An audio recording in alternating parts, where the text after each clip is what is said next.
जय गुरुदेव। चींटी से लेकर हाथी तक इस पूरे जहां में जो भी आप जानवर देखते हैं या फिर इंसान देखते हैं, सभी के अंदर एक ही जीवात्मा है।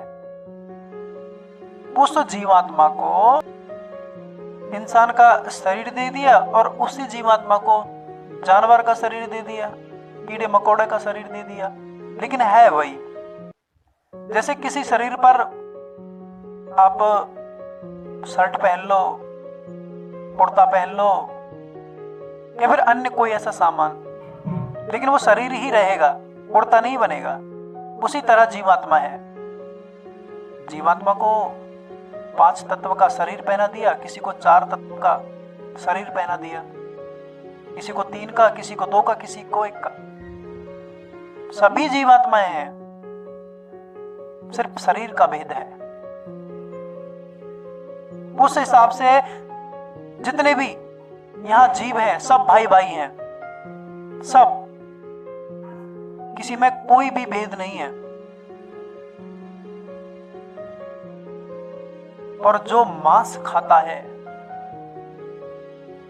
तो सोचो वो किसको खा रहा है? अपने भाई को, अपने भाई को ही मारकर खा रहा है। भाई तुम शर्ट पहनने वाले, तुम्हारा भाई कुर्ता पहनने वाला, तुम शर्ट पहनने वाले अपने कुर्ता पहनने वाले को मारोगे तो भाई को ही तो मारा। सिर्फ तुम्हारा और उनका कपड़ा ही तो अलग है। तुम्हारे पास 5 तत्व रूपी शरीर का कपड़ा है, उनके पास 4 तत्व रूपी शरीर का कपड़ा है तो कपड़ा ही, और उसके अंदर जीवात्मा है, हमारे अंदर भी और उसके अंदर भी।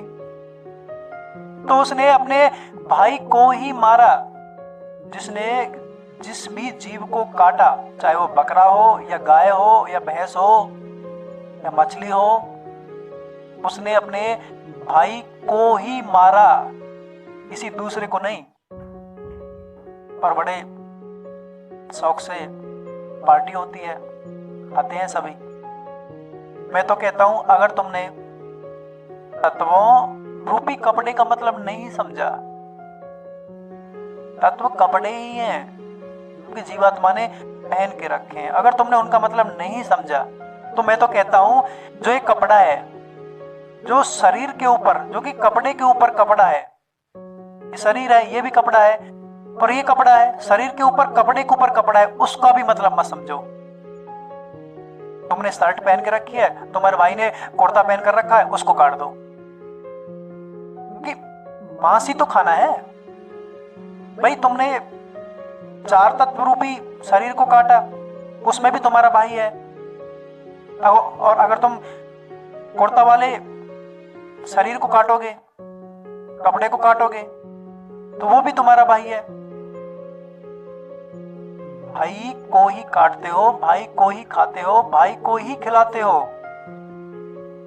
कैसे लोग हो यार, बड़ा दुख होता है ये जानकर।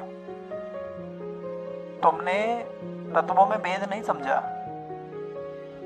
इंसानों का भेद मालूम है, तत्वों का भेद मालूम नहीं।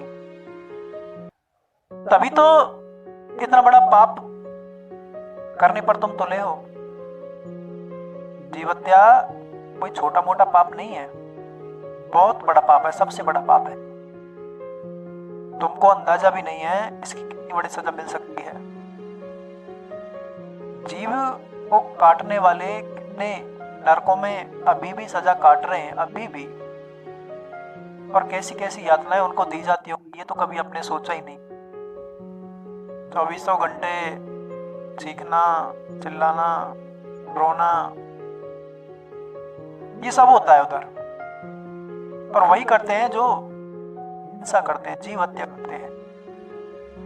दहकती ज्वालाएं होती हैं, उसमें ले जाकर पटक देते हैं। और बहुत सारे परे होते हैं। बिच्छुओं से भरा कुंड है, पस का भरा हुआ कुंड है, जिसमें से इस तरह की बदबू आती है कि जीता जागता इंसान सहन नहीं कर सकता, मर जाएगा।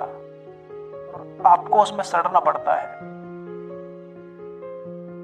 अनेकों जानवर छोटे छोटे कीड़े मकोड़े जो कि शरीर को काट रहे होते हैं उधर, और इंसान चिल्ला रहा होता है, पीड़ा से तड़प रहा होता है। कोई बचाने वाला नहीं होता। मीलों मीलों दूर तक आवाजें जाती रहती हैं, चीखने की, चिल्लाने की, और कोई सुनने वाला नहीं होता। जिस जानवर को काटा वो चिल्लाया, और तुमको भी चिल्लाना पड़ रहा है उधर। जिस तरह तुमने जानवर को मारा, उसी तरह तुमको उधर सजा मिल रही होती है। सब बराबर होता है सबका। जिस तरह उस जानवर की चीख चिल्लाहट कोई नहीं सुनता और तुम काट देते हो, उसी तरह तुमको भी नरक में उधर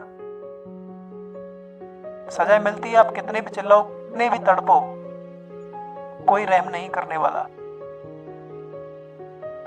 जब तुमने रहम नहीं किया, तुम्हारे ऊपर रहम कौन करेगा? और ऐसी सजाएं तब तक मिलती हैं जब तक तुम्हारा हिसाब नहीं हो जाता, एक एक पल का, एक एक मिनट का।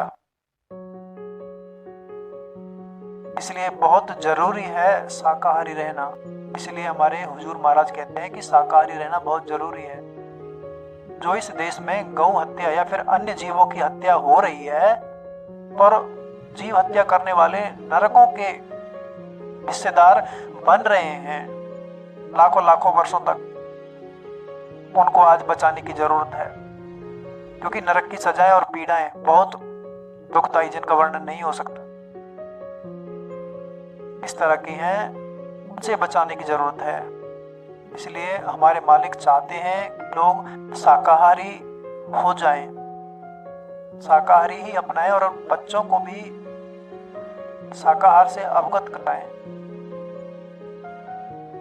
वो नहीं चाहते कि लोग नरकों में जाएं, वहां सड़ें। देखो, अभी भी समय है, अभी भी जो भी आपने पाप किया है उसकी माफी मिल जाएगी। समर्थ संत की शरण में जाकर उनसे माफी मांग लो, अभी भी समय है। अगर तुम चाहते हो कि हम तो इसी तरह ही मांस खाएंगे और इसी तरह इसने देखा है नरक को, तो काटो और कटो। अगर बचना है, जियो और जीने दो, जियो और जीने दो। वो भी जीव है, आप भी जीव हैं, उनको भी जीने दो और खुद भी जियो। उनको काटोगे तो तुमको भी कटना पड़ेगा, सीधी सी बात है। जैसा करोगे ऐसा भरोगे। जय गुरुदेव।